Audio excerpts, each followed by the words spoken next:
So they go for the choke first, and I think after this, we're gonna see that Barat's ban. Because with it makes a lot of sense, right? They want to take away the early game aggression that pair with the Faramis, right? That can help Beatrix get to the late game. So with the Chow ban, it's very logical. And I think the next ban might still targeting the support the roam position, you know, because they really want to make sure that, okay, if you pick anything to help the early game, nah, it's not allowed. No, Assassin, we don't really care. We already destroyed your Assassin last game, which is the #1 high boost that we know in 4. You know, but it doesn't matter. You can pick anything you want. We have the Hilda. We have the carry. And by the way, if carry gets to the late game with the Wind of Nature, it doesn't matter what assassin you play, right? Here we go. Skylar set the record in M Series for the highest number of kills. 17 opponents playing Beatrix in M4. So this is the highest record in M Series history. In a single game. In a single game, 17. That is a lot. And actually looking at the draft, just the first 2 picks of RRQ. Let's talk about this. The Hilda can counter the assassins in the jungle, so you want to go for a little bit tanky, and then you got the carry. You're kind of like countering both sides of it. It's like if you pick Squishy, you're going up against the Hilda. If you pick tanky, you're going up against the carry. And then now with the Valentina moving forward, any big ults that's changing the flow of a team fight, the Valentina has access to that as well. The way that RRQ is drafting, they're setting up to counter almost everything that Onic could dish out. At the same time, it's just what RRQ has is a balance, like you said, right? We can counter a tanky, we can counter a squishy, but you have to be worried about, okay, if they dive, at the same time, who's going to protect the carry in the backline? You know, we know that Kyrie like to play assassins. If they dive onto the carry with the mechanics, there's a good chance he will get the carry kill. Whoa! Wow. Okay. Charisma pick for RRQ Hoshi. Is that the first time? No. 3 times it's been picked up at M4. Knockout stage? I think, yeah, first time in the knockout stage, right? I do believe we saw these 3 picks in the group stages. But now on esports, how do they respond to this? They need, I mean, technically the Grok can be a roamer now, but honestly, looking at this composition, RRQ have so much lockdown, but very small range, right? Very short range.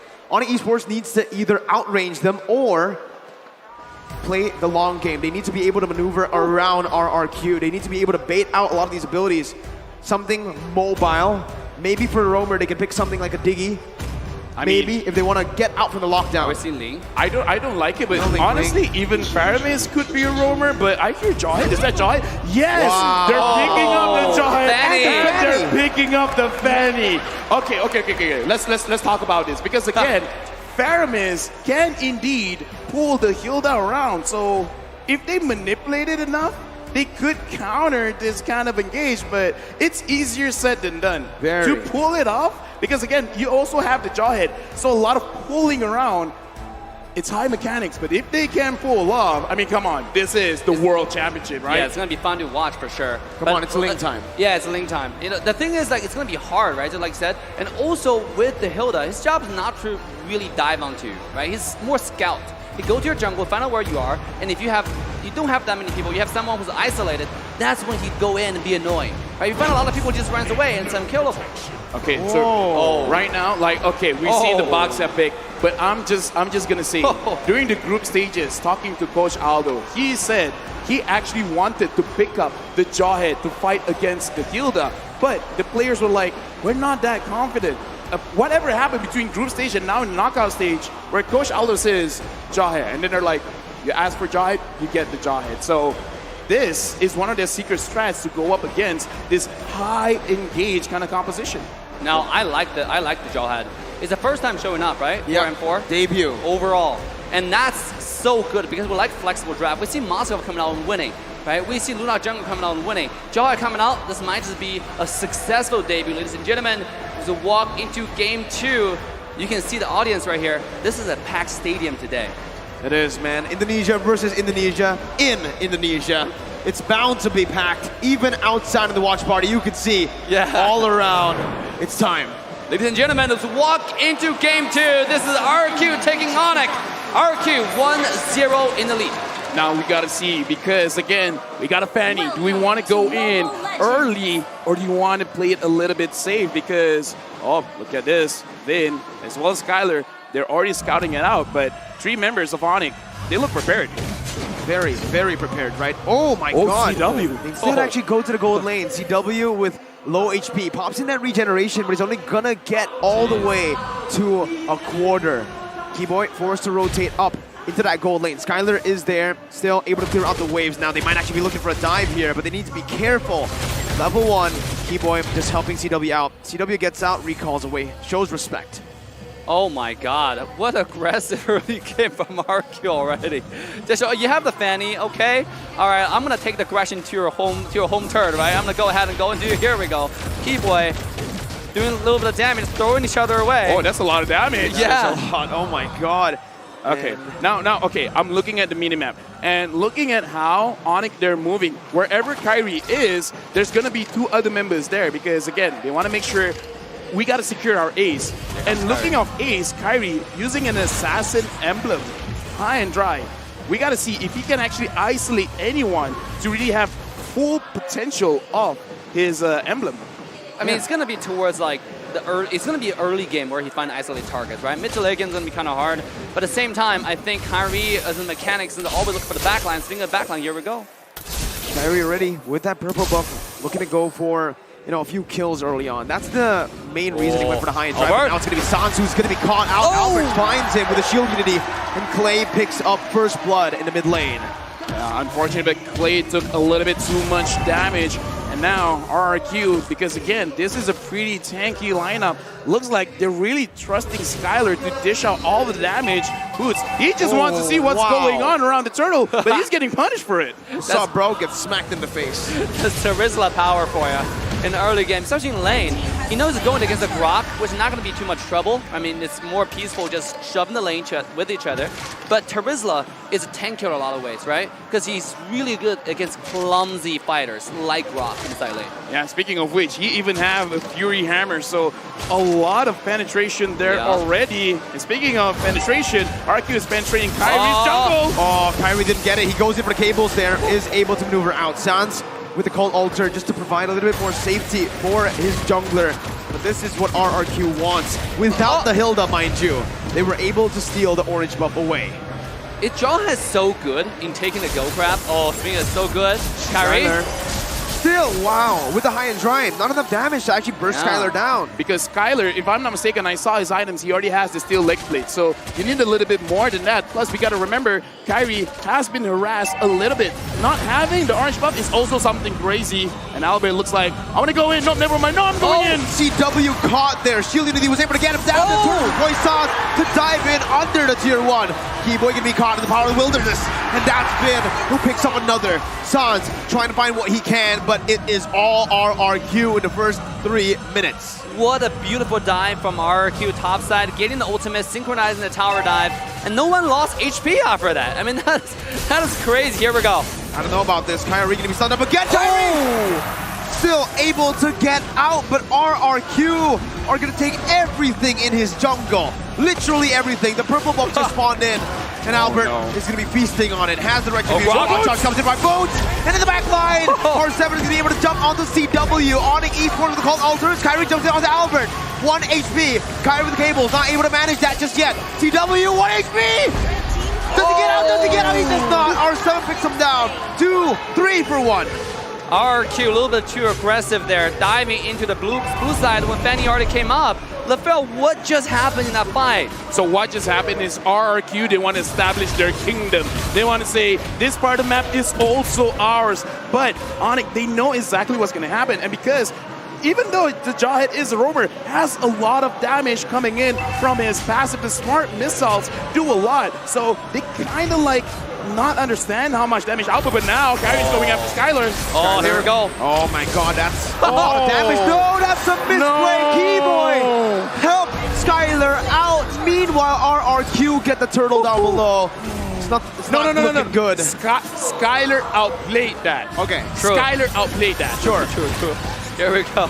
I mean, what an engage, right? Kyrie probably is buying the anti-throw potion at this point. And CW, it's free farming. If this gets to late game, it's the reverse story of the last game, right? I mean, like, now it's Onic who's gonna take the upper hand with CW and Beatrix. Speaking of that, RRQ, they're playing increasingly aggressive this game, right? I mean, even though just now they had a 3-man dive and they lost, every 3 people died, 3 body bags, it didn't matter, it didn't affect them. They're invading again. Let me just say, looking at the gold on Kyrie, 2.5K. Woo! The only one lower than him is the Jawhead, 2.2. This is not a good start for Kyrie. And as I thought, yes, Skylar does have the steel leg plates and is on the way to create his own Warriors boots. And now Clay and Vin, they're saying, this is our kingdom. You will be banished from here. And they are doing very well at that right now. Kyrie, 2 levels below. Albert as he jumps in with the shield unity now. Trying to look for some space. Jumps in, gets the stun down, and that's going to be R7 finds it as well. It is not going to work out for the side of RRQ that much. Onic, I mean. The Again, burst. the ejector wasn't there, properly set up by Onic, and RRQ win! Almost gets a solo kill. It's going to fall in the end, but it's only an execute. Oh no, Onic! Oh no! RRQ are dominating this game. They're dominating last game. They're dominating this game. We talk about they did their homework. They know completely how to counter Kyrie's playstyle. They know this guy too well. I think they scrim too much against each other. What happened here? What's going on? Why is Kyrie not being effective this game? I mean, this just shows to all the kids watching at home, study hard. Homework can prepare you better for the future. Let's look at RRQ. The way that they've been controlling is they get the pressure onto the lanes. Once you control the lanes, no one will stop you going into the jungle. And once you go into the jungle, bring 4 people in. This is almost like an Ube strat. And now, look at Boots. Like I said, if you're squishy, you're going after the Vin. Vin's stopping you. And Skylar's stopping all the tanky people all the way. What are you supposed to do right now if you're on esports, right? Everything is going the wrong way. RRQ, they're dominating the jungle. They're dominating the gold lane, mid lane, even the XP lane. I think the only choice is for CW to really just settle down and farm, right? Kind of like what Skylar did last game, and he just need to stay low and start getting those farms. So right now he's not getting it. He's 1-3-1, and a lot of it credit to RRQ's early game aggression, right? And no Skylar needed CW to farm. Oh, here we go, the throw. That's the ejector by Keyboy onto Vin, but with the sprint, Vin's gonna be able to get out of that one. Kyrie finally finding some trades down, but the purple buff is going to be stolen away from by Albert. For Stampede not doing enough. Boots with a defensive wild charge to get out will mean that RRQ are still successful. They're saying, hey, you can take a turret, but we'll honestly just be doing that onto your purple. Vin ejected back again, but the gold altar comes in by the Valentina. Sans a bit late onto his own gold altar. Kyrie tries to jump into the back line, but it's not going to be able to find his target. Skylar just gets out, and again, it's RRQ having a say in everything.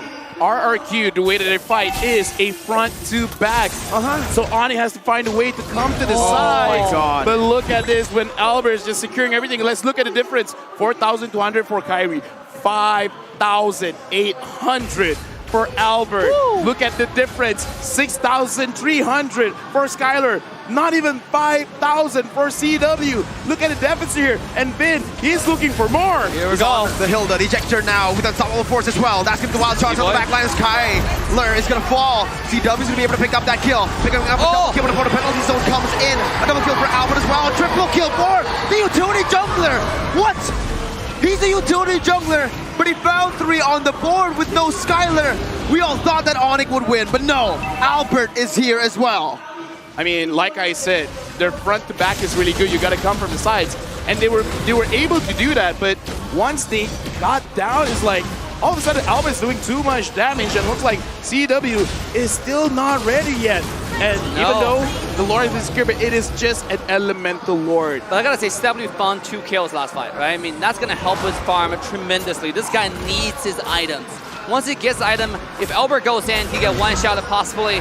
If Win goes in, he get 1 shot at possibly, especially with a double throw combo, which is mentioned at the beginning of the game with the draft. The question is RRQ going to find those kind of dive again and give Onic the opportunity to come back? Because right now it's really RRQ's, it's in their hand, within their control, what they want to do. I kind of feel like this is the moment where they actually can, because RRQ, you know what they're going to do. They want to get your turrets. And speaking of ways, Skylar again not getting chunked down. That hurts, man. When you use your cables with the cutthroat too, and it only does that much, it can be regen all the way up by Skylar. Yeah. Not even lifesteal, regen. that's when you know you're behind. Bennett's Rage onto the mid lane, clearing out the waves. That's going to be Skylar sieging down on the tier 2 in the mid lane as well. RRQ looking to crack the space open with Lord in the bottom lane. Now, it's going to be the cables by Kyrie with the purple buff. That's going to be the base turret passive popped in. Lord taken down in the bottom lane. RRQ looking for something right now as Kyrie's going to be able to dodge away from the shield unity. 8.4 thousand gold lead. RRQ not stopping. Dude, again, if Kyrie alone can't do it, you gotta throw more bodies, man. You gotta get Boots in there. You gotta get Keyboy in there, but you gotta bait RRQ. That's the thing that they should do right now. Find a way to bait. Maybe even use CW or Sans as a bait. Say, hey, look at me, I'm the mouse. Chase after me. What everyone else comes from behind, because looking at the items here, Boots having the Blade of Despair as well as Blade of Epsies, it should be enough. And Kyrie goes in, and he didn't get the purple. No way, 3 levels down. Boots jumps with the wild charge there, trying to buy some time, as that's going to call Ultra, buying a little more time as well. Called Ultra responded back with though. He was passing, dealing a whole lot of damage, but it's only on to the HP for the Cold Ultra. Kyrie looking for something back. It's a 1-for-0 as the King of Kings are still in the lead now. Remember, if they get this game, it's match point. They are threatening not just the win, but a sweep. Yes, and I gotta say, Kyrie at this point, he's not really effective going to the back line. He can't really find a position onto Skylar, right? And on top of it, Skylar has all but nothing but all the wind of nature. You know, this guy, even if you jump onto him, he's gonna stay alive and come around and kill you. So at this point, I think Kyrie might just be a bait. You know, he goes in, bait out the skills, and maybe go split push like what he's doing on the top side right now. Because like, the key to victory here, even though it's for Onyx CW, right? Late game, can't get those items, but I'm still gonna say Kyrie is gonna be the main driver, right? For that momentum, for that macro. Can he find a split push and then find a number advantage in the team fight and bait out the Wind of Nature on Skylar? That's gonna be the key for Onyx to come back. Right now, you got to use the game mechanics against your opponents, because around 20 minutes, if they can, you know, survive that long and you get kills, it's going to take a while for people to respond, about a minute, 60 seconds, 70 seconds. So if Onic, they can hold on up until that point and catch RRQ slipping and get those kills, there is an opportunity. But with 10,000 goal lead, with RRQ playing like this, I don't know, man. R7 is not going to fall here. He has the penalty zone. He jumps in on the CW. Kyrie jumps in as well with cables, but he will not be able to find the damage enough. It is not. R7 flickers out, dealing a whole lot of damage before he does so. And the Enhanced Lord is going to be marching down. That's the purple buff stolen away again. Kyrie, no purple buff. Only onto the bottom lane now, looking for just a cut in the waves, but look at who's here. R7 is here. No purple buff. Kyrie, has he been more than he could chew? He can still recall away. RRQ did not decide to chase him down. RRQ just ignores him, right? Knowing that there's no way we can chase this guy. So let's ignore him, push the bottom tower. Lord's about to charge. Bennett's Rage clearing it out. A good job by Onic Esports at micromanaging the waves, but still, they are 11,000 gold behind. Kyrie looking for damage, but at this point, it is non-existent.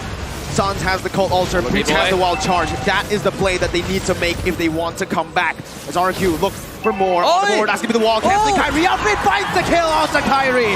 R7 in the back line right now, the Wild Charge is able to connect onto 3, but the Cult Ultra is placed down by Sans. It's another Cult Ultra by Clay, as he jumps in onto Sans.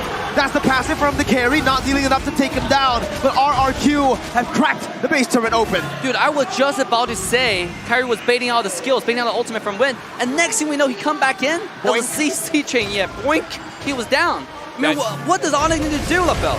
With the penalty zone of his life onto 3. Skylar with the killing spree now with a double. CW's been flickered onto. Clay jumps in, he's so low. Kyrie with the defense right now, but with the base open, R7 and Albert takes it down to secure match point for the King of Kings. 12,000 gold lead. If you want to win, it's enough to win, but no, they're sending a message. You're in our kingdom now. 12,000 gold lead. You lose lane, you lose jungle, you lose your buff, you lose another game. Match point for RRQ. I love how RRQ played this game. They put a pedal to the metal. Their aggression never stopped from beginning to end. There was no chance for CW to farm, right? And no chance for Kyrie to actually show up because there was so much aggression. He would have found exactly where you are. He pressured CW's lane. And from that point on, it's all over for Onic Esports. You can see it in the game. They took enemy territory. They said it is our kingdom now. And even here in Tennis Indoor, the RRQ kingdom runs wild. What an absolutely amazing performance by RRQ so far. 2-0, but it's not over yet. Hey, if RRQ wins another game, they just gotta go for Echo now. And if they are able to take down Echo once again, they go to the grand finals. Like, this is the closest that they've gotten ever since M1 of actually